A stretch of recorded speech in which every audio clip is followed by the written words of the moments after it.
The smell hit me first, fish guts and betrayal mixed with the salt air drifting through our bedroom window. I'd been lying awake for 3 hours, listening to Lila's lies echo in my head like a broken record. Working late again, honey. Big case coming up. Sure, if by big case she meant Brent Summers' zipper.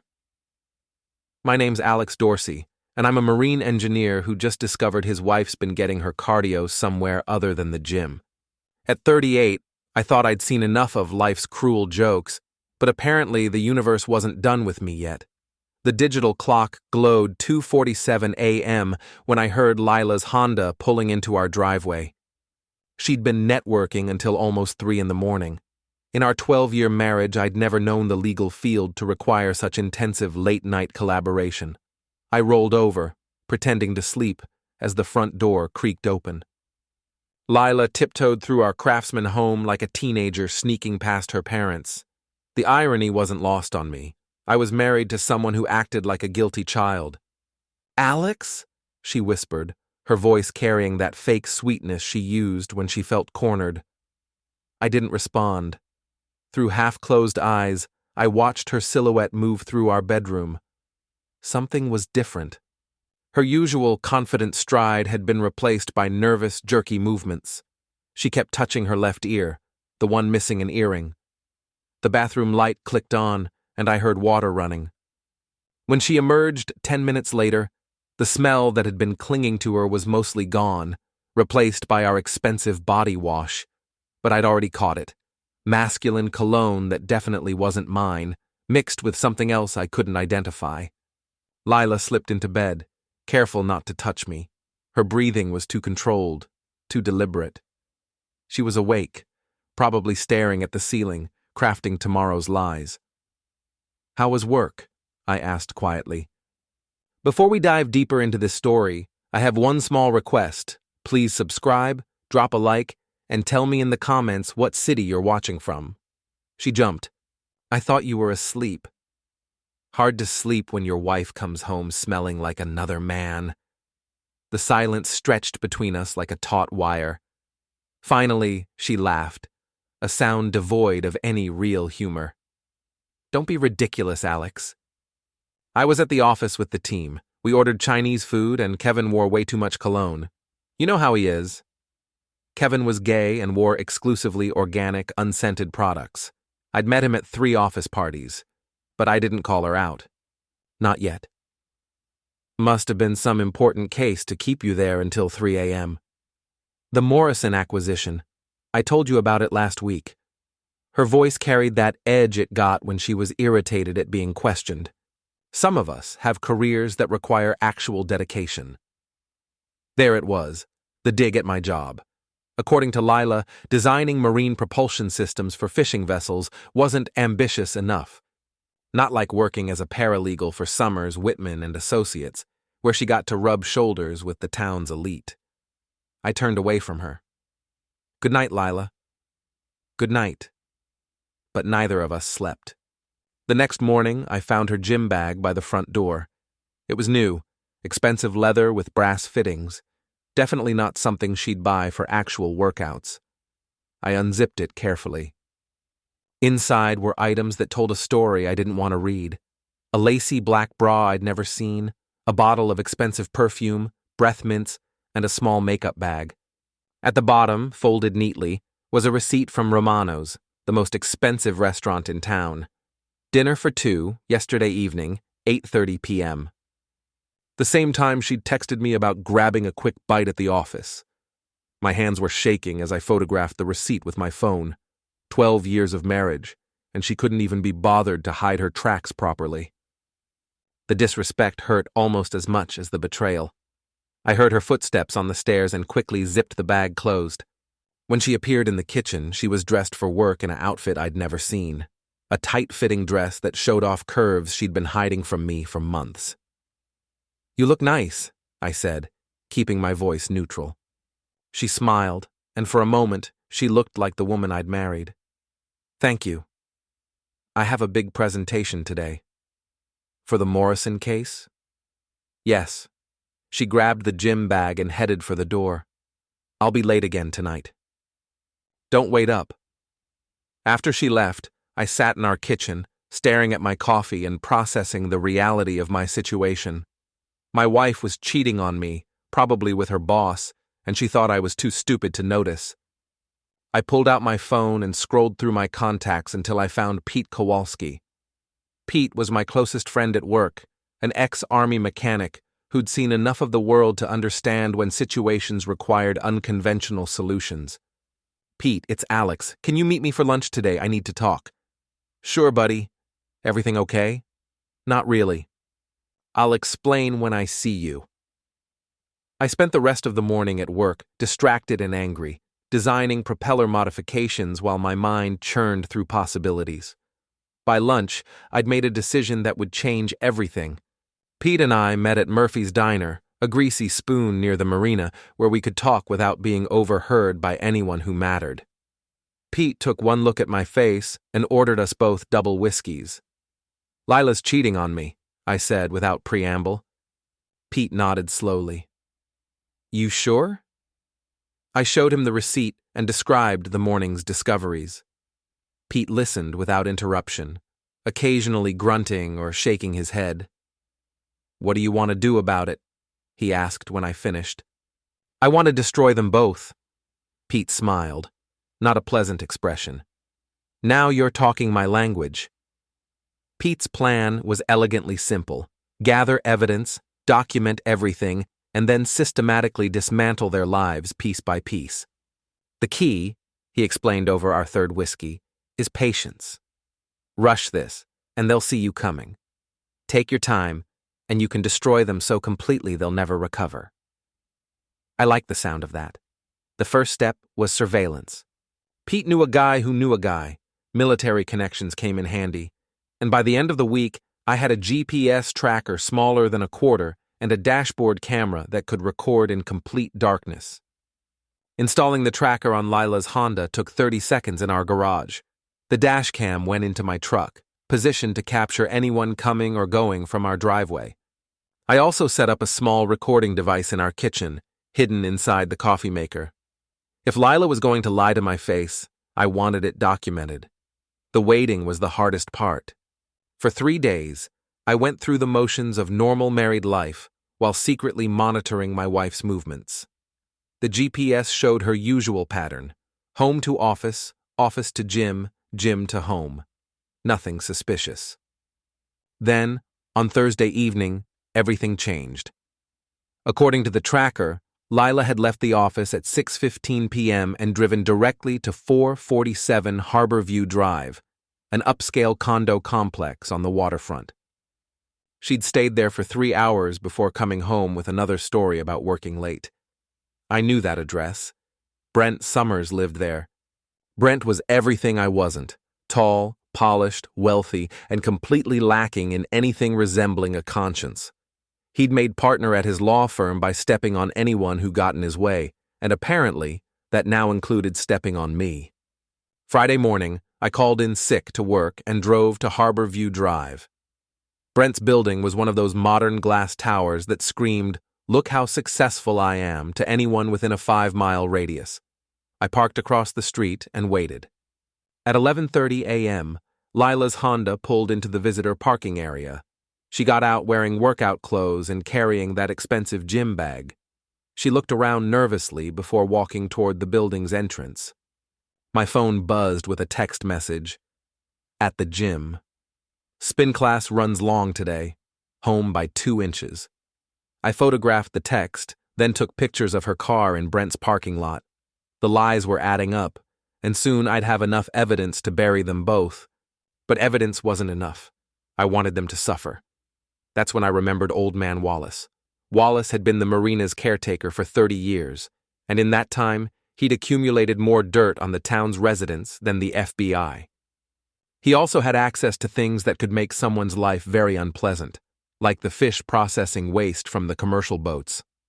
I found Wallace in his usual spot, sitting on a dock piling and watching the harbor traffic. He was in his 70s, weathered by decades of Maine winters, with eyes that missed nothing. "Alex Dorsey," he said as I approached, "you look like a man with problems." Woman problems, I confirmed. Wallace spat into the water. The worst kind. What do you need? I explained the situation, carefully leaving out any details that could implicate Wallace in what I was planning. He listened with the patience of someone who'd heard similar stories dozens of times. Brent Summers, he said when I finished. Drives that fancy BMW, parks it in the marina lot when he takes clients out on his boat, likes to show off. That's him. Wallace stood up slowly, his joints creaking like old ship timbers. Follow me. He led me to a storage shed behind the fish processing plant. Inside were dozens of buckets filled with what could only be described as biological warfare, fish heads, guts, scales, and other remnants that had been rotting in the main heat for days. The smell was overwhelming. This stuff, Wallace said, gets into everything. Fabric, leather, metal. Once it's in there, it never really comes out. And the smell, well, you can imagine. I could indeed imagine. How much would you need to, say, completely ruin a car's interior? Wallace grinned, showing teeth stained by decades of coffee and tobacco. 2 buckets should do it. 3 if you really want to make a statement. That evening, while Lila was at another late meeting, I returned to Harborview Drive with Wallace's special delivery. Brent's BMW was parked in its usual spot, gleaming under the parking lot lights like a monument to his success. I'd brought Pete along for moral support and lookout duty. He positioned himself at the entrance to the parking garage while I went to work on Brent's car. The doors were locked, but Pete had taught me a few things about gaining entry to vehicles. Within minutes, I had the driver's side door open and was pouring fish guts across the leather seats, floor mats, and dashboard. The smell was immediately overwhelming, even in the open air. For good measure, I removed the valve stems from all 4 tires and poured the remaining fish waste into the air conditioning vents. By the time I was finished, Brent's $80,000 status symbol looked like a crime scene from a seafood restaurant. I drove home, feeling better than I had in weeks. The next morning, Lila was unusually quiet during breakfast. She kept checking her phone and frowning at whatever messages she was receiving. "Everything okay?" I asked innocently. "Fine," she snapped, then immediately softened her tone. "Sorry, just work stress." Her phone rang, and she glanced at the caller ID before declining the call. It rang again immediately. "You should probably answer that," I suggested. "Sounds important." She reluctantly accepted the call. "Hello, Brent." I couldn't hear his side of the conversation, but from Lila's responses, it was clear that he'd discovered my handiwork. "What do you mean, destroyed fish? How is that even possible?" "No, I don't know anything about it. Yes, I'm sure Alex doesn't know. He was home all evening." She looked at me while saying this last part, searching my face for any sign of guilt. I gave her my best confused husband expression. "I have to go," she said into the phone. "We'll talk later." After she hung up, I asked, "Problems at work?" "Someone vandalized Brent's car last night. Poured fish guts all over it." "That's terrible," I said, fighting to keep the satisfaction out of my voice.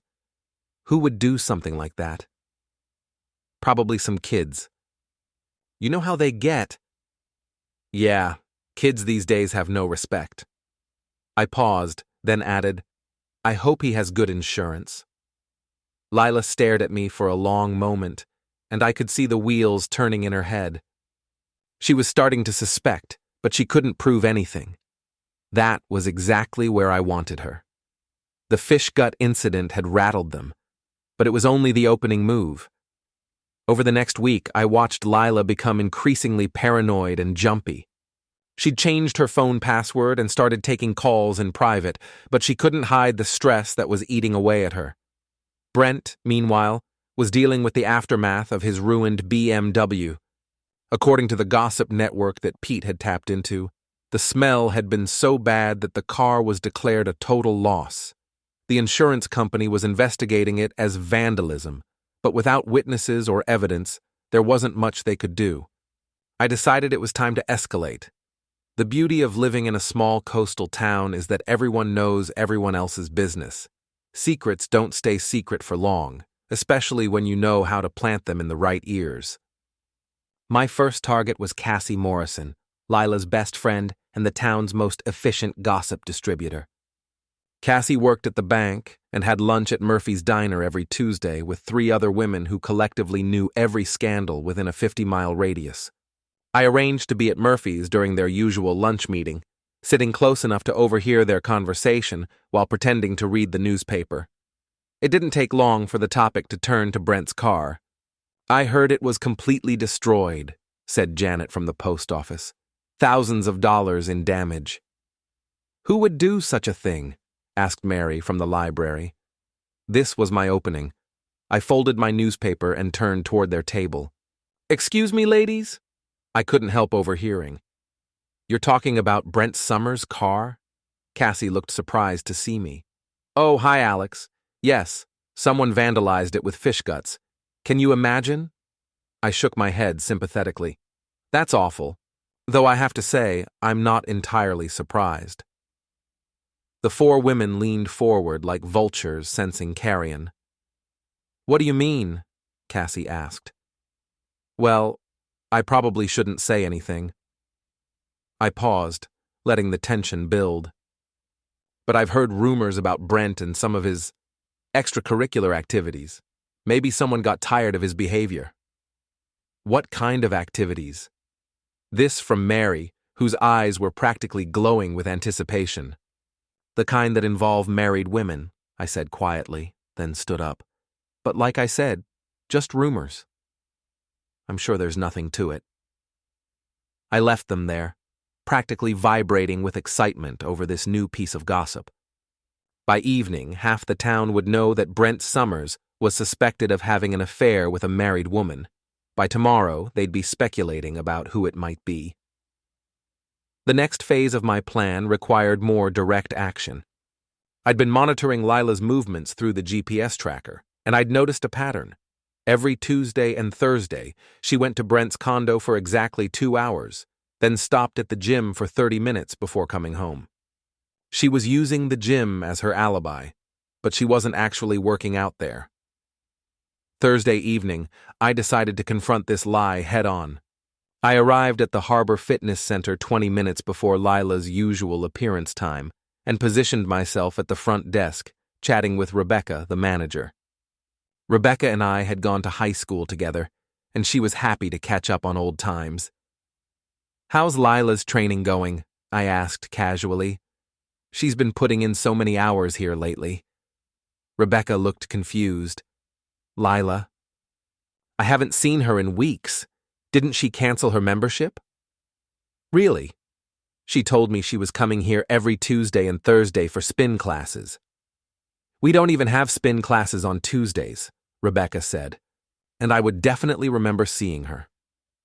You know how small this place is. I thanked Rebecca and left, making sure to act confused and concerned. Within an hour, Rebecca had called 3 of her friends to discuss the strange conversation she'd had with Alex Dorsey about his wife's mysterious gym schedule. When Lila came home that evening, I was waiting in the kitchen with a cup of coffee and a concerned expression. "How was your workout?" I asked. "Good. Tough class tonight." She avoided eye contact while grabbing a water bottle from the refrigerator. "That's funny. I stopped by the gym today to surprise you, but Rebecca said you haven't been there in weeks." Lila froze with the water bottle halfway to her lips. I could see her mind racing, trying to construct a plausible explanation. I've been going to a different gym, the one downtown. Harbor Fitness doesn't have the equipment I need." "Which gym downtown?" "Fit Zone. You wouldn't know it." I nodded slowly. "I see. And what kind of equipment do they have that Harbor Fitness doesn't?" "Better cardio machines, more variety." Her voice was getting higher, the way it did when she was lying. "I should check it out. Maybe we could work out together sometime." "No!" The word came out too fast, too sharp. She immediately tried to recover. "I mean, it's really crowded and expensive. You wouldn't like it. How expensive? Very expensive. Look, I'm tired. Can we talk about this later? She fled upstairs before I could ask any more questions, leaving me alone in the kitchen with the taste of victory in my mouth. She was cracking under the pressure, making mistakes, leaving herself vulnerable. It was time to make the final move. The next morning I called Pete and asked him to meet me at the marina. Wallace was there too, cleaning fish and humming an old sea shanty. "How's our friend Brent handling his transportation issues?" I asked. Wallace chuckled. "Got himself a rental car. Nice little sedan. Parks it in the same spot every day like he's marking his territory. Same schedule. Like clockwork. Shows up Tuesday and Thursday afternoons, leaves around 5. I looked at Pete. "Think you could get into a rental car?" Pete grinned. "Does a fish swim?" "What did you have in mind?" Wallace asked. I outlined my plan. It was more elaborate than the fish gut incident, requiring precise timing and multiple moving parts. But if it worked, it would destroy both Lila and Brent's reputations in one devastating blow. "That's diabolical," Pete said when I finished explaining. "That's the point." Wallace nodded approvingly. "Your wife picked the wrong man to cheat on." That afternoon, while Lila was at her appointment, Pete and I put the plan into motion. We started by placing a small recording device under the dashboard of Brent's rental car, not to eavesdrop on their conversations, but to document when the car was being used and by whom. Next, we visited 3 different businesses around town, casually mentioning to the owners that we'd heard rumors about certain lawyers taking advantage of their married employees. We didn't name names, but in a town this size, it didn't take long for people to connect the dots. The final piece of the puzzle was a fake anonymous tip to the local newspaper's gossip columnist, suggesting that she investigate the unusual working hours of certain paralegal staff at Summers, Whitman, and Associates. By Friday evening, the trap was set. All I had to do was wait for them to walk into it. Lila came home that night looking more stressed than I'd ever seen her. She barely touched her dinner and spent most of the evening staring at her phone with a worried expression. "Everything okay at work?" I asked. "Fine," she said automatically, then seemed to realize how unconvincing that sounded. "Actually, there's been some tension at the office. Office politics, you know." "What kind of tension?"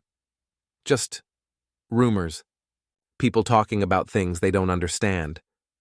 "What kind of rumors?" She looked at me sharply, and for a moment I thought she was going to confront me directly. Instead, she shook her head and went upstairs without another word. I smiled and poured myself another coffee.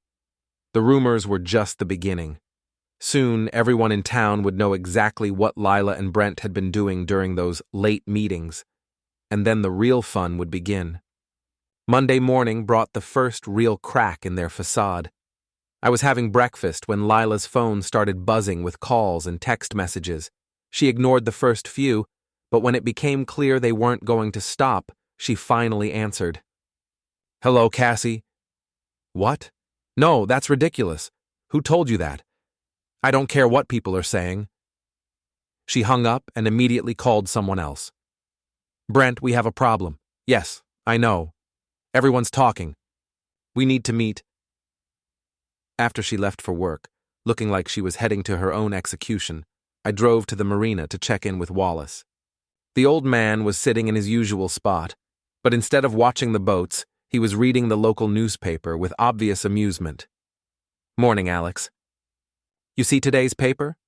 He handed me the gossip section, where columnist Betty Walsh had written a juicy piece about unnamed local professionals who were allegedly conducting personal business during work hours.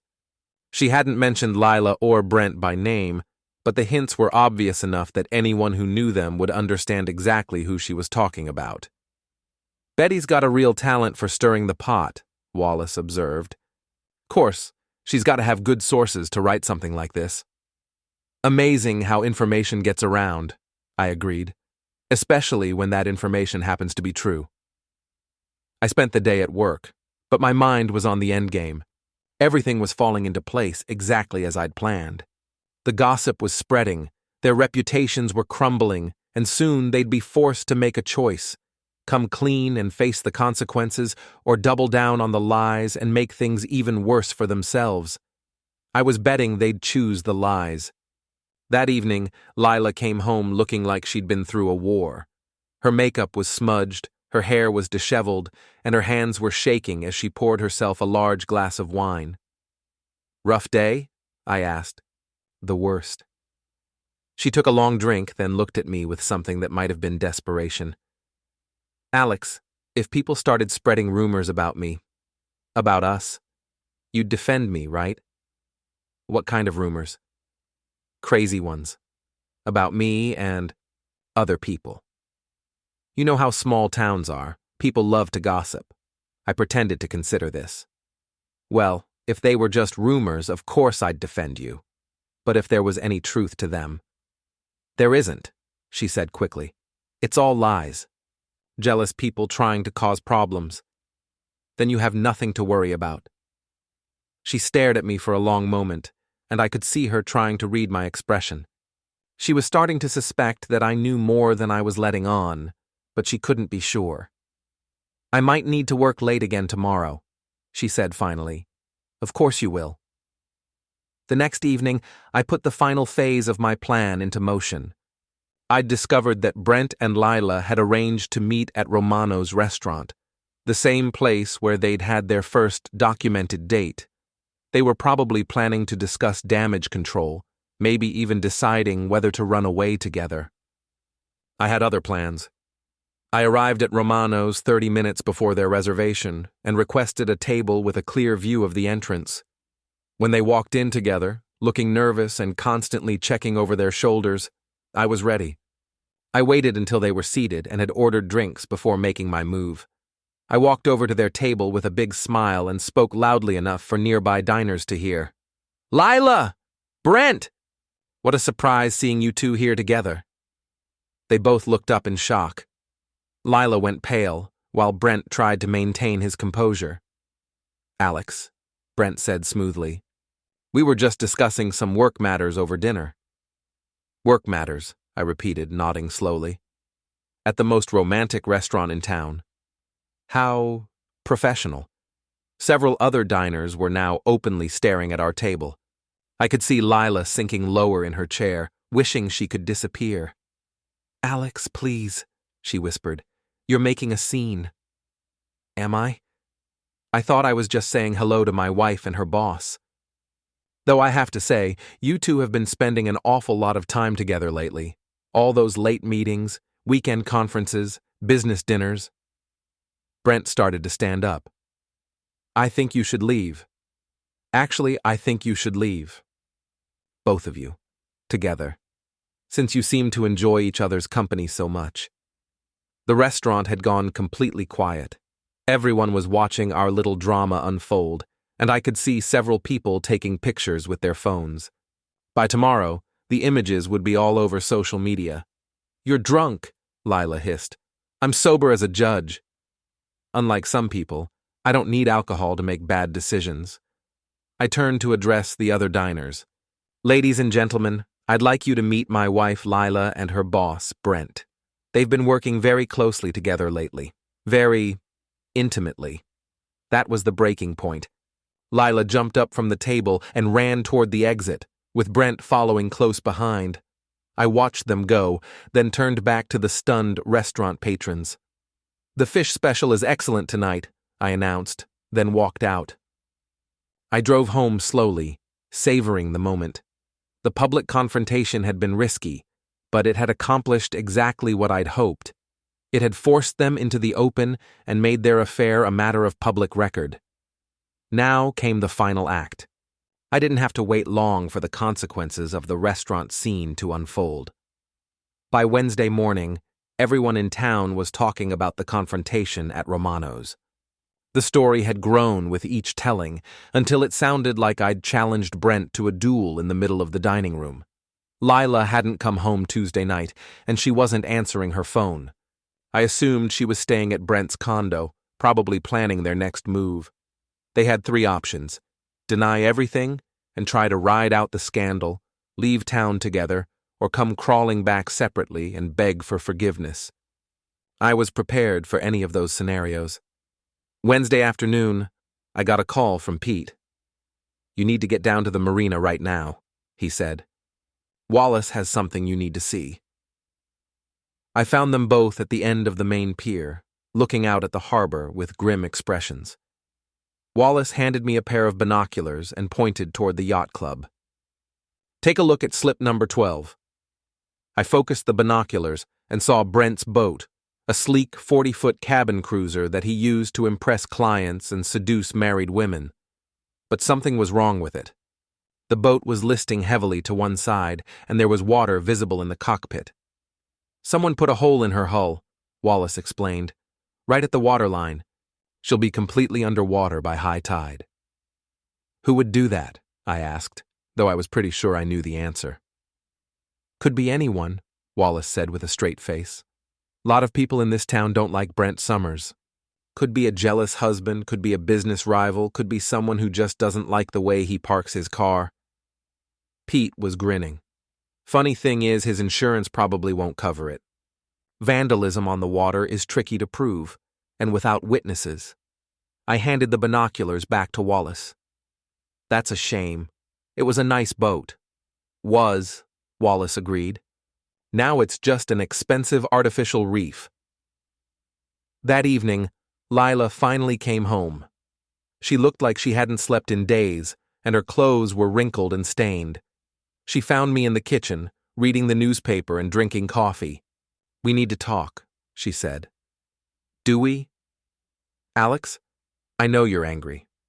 I know you suspect things, but whatever you think is happening, you're wrong." I folded the newspaper and looked at her calmly. "What do I think is happening? You think I'm having an affair with Brent? Are you?" "No." But the word came out too quickly, too desperately. "We're just friends. Colleagues. The rumors are all lies." "Then you won't mind if I call Brent and ask him to confirm that." She went pale. "You can't call him." "Why not?" Because he's dealing with his own problems right now. Someone sank his boat. He's very upset." "Someone sank his boat?" "That's terrible. Who would do such a thing?" "I don't know, but the police think it might be connected to his car being vandalized. Someone has it out for him." I nodded sympathetically. Poor Brent. First his car, now his boat. He's having a run of bad luck. "Alex, I need to ask you something, and I need you to tell me the truth." "Of course. Did you have anything to do with what's been happening to Brent?" I looked her straight in the eye. "Lila, I've been working, coming home, and trying to save my marriage. I don't have time to go around vandalizing other people's property." She studied my face, searching for any sign of deception. "Then who's doing this?" "Maybe it's karma." "Karma? You know what they say. What goes around comes around. Maybe Brent finally pissed off the wrong person." She was quiet for a long moment, then asked, "What do you want from me, Alex?" "I want the truth. I've told you the truth." "No, you've told me lies." "But that's okay. I already know the truth." I reached into my jacket pocket and pulled out a manila envelope. Inside were copies of all the evidence I'd gathered: the GPS tracking data, the restaurant receipts, the photographs, the recorded conversations. I spread them out on the kitchen table like a poker player revealing a royal flush. Lila stared at the documents in horror. "You've been spying on me." "I've been protecting myself. Did you really think I was stupid enough not to notice? The late nights, the new clothes, the lies about the gym. You weren't even trying to hide it." "Alex, I can explain." "Don't. Please." We're way past explanations. I stood up and walked to the window, looking out at the harbor where Brent's boat was slowly disappearing beneath the waves. "Here's what's going to happen," I said without turning around. "You're going to pack your things and leave. Tonight. You can go stay with Brent or Cassie or whoever will have you, but you're not staying here. This is my house too. Actually, it's not. Check the deed. I bought this place before we got married, and I never added your name to it. Legally, you're just a guest who's overstayed her welcome. You can't throw me out. I turned to face her. Watch me. For the next hour, I supervised while Lila packed her belongings. She tried several times to start arguments or negotiations, but I refused to engage. When she was finished, I helped her load everything into her car. Alex, please, she said one last time. We can work this out. I made a mistake, but we can fix this. No, we can't. You made your choice when you decided to sleep with Brent. Now you get to live with the consequences. She drove away without another word, leaving me standing in my driveway, finally free. But I wasn't done yet.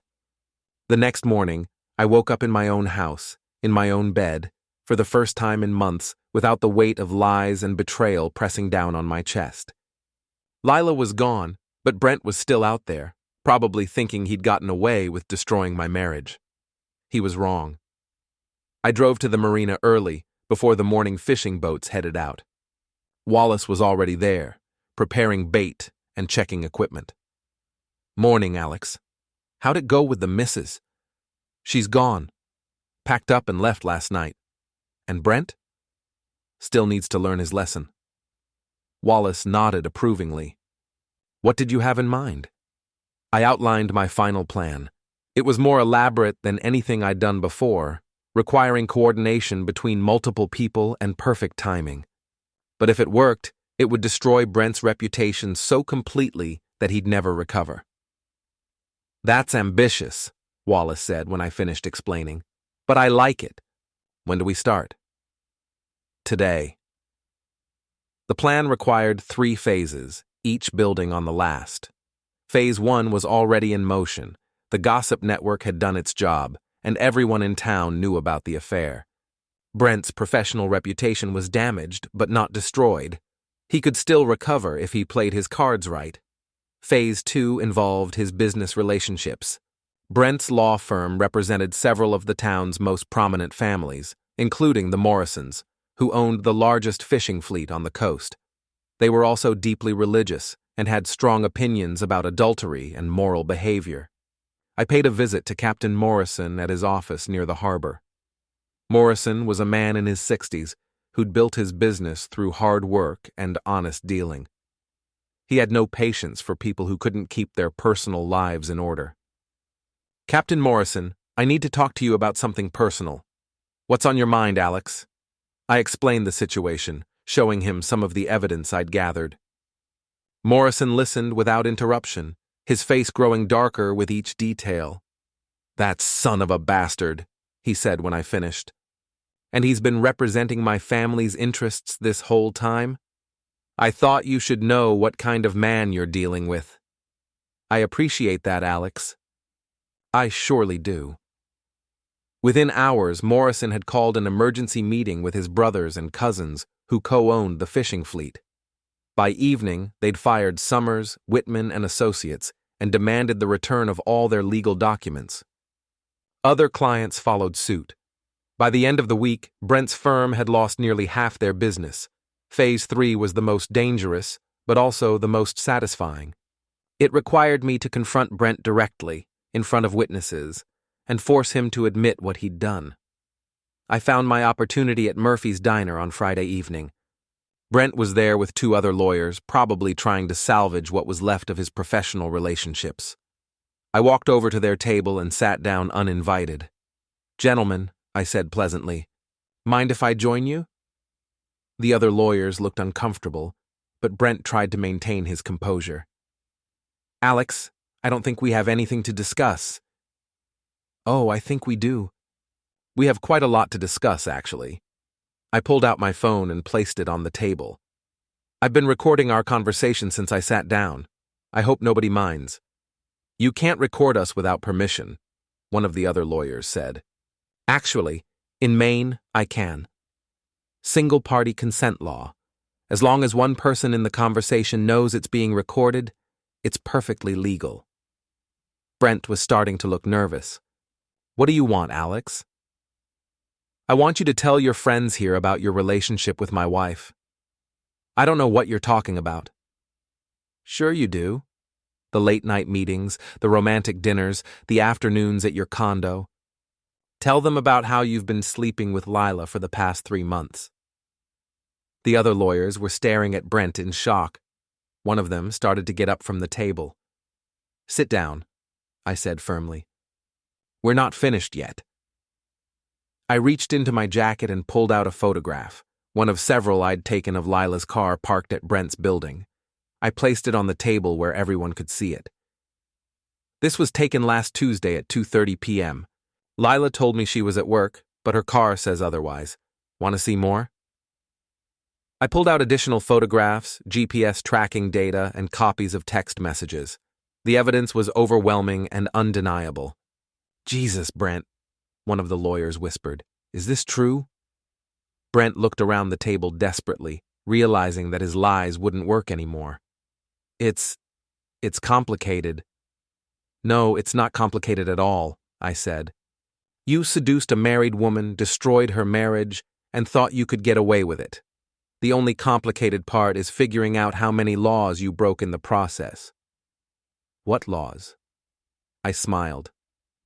Well, there's alienation of affection for starters.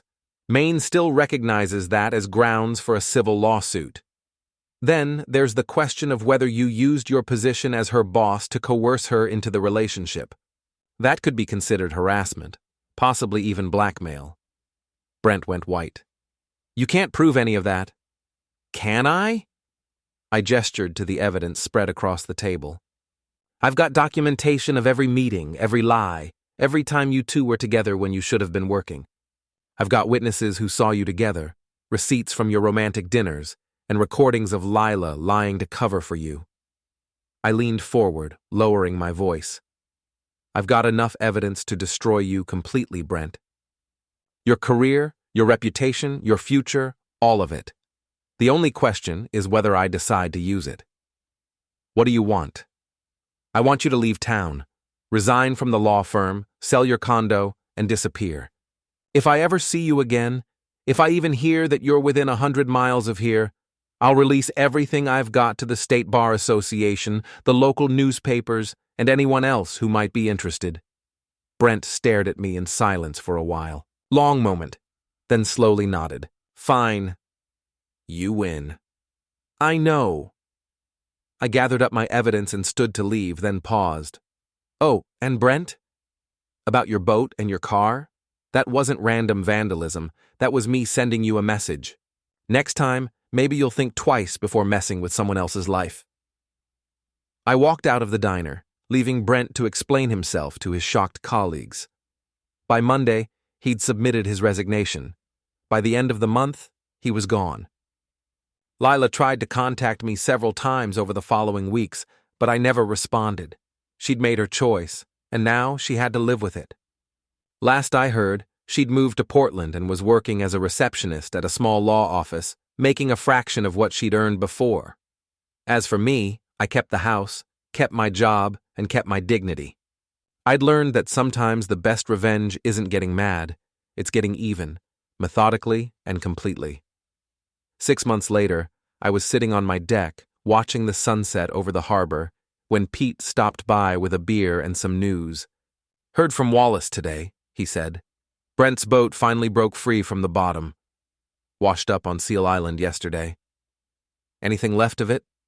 Just pieces. The crabs had a field day. We drank our beers in comfortable silence, watching the fishing boats return from their day's work. Life was good again, simple and honest, and free from lies. You ever regret it? Pete asked. Going after them like that? I thought about it for a moment. No. They destroyed my marriage and thought they could get away with it. They were wrong. Think you'll ever get married again? Maybe. But next time, I'll be a lot more careful about who I trust. The sun disappeared behind the horizon, painting the sky in shades of orange and red. Somewhere out there, Brent was probably starting over in a new town with a new job, wondering if his past would ever catch up with him again. And somewhere else, Lila was learning that actions have consequences, that betrayal comes with a price. I finished my beer and went inside, satisfied that justice had been served. They'd gotten exactly what they deserved, and I'd gotten my life back. Sometimes, that's the best revenge of all.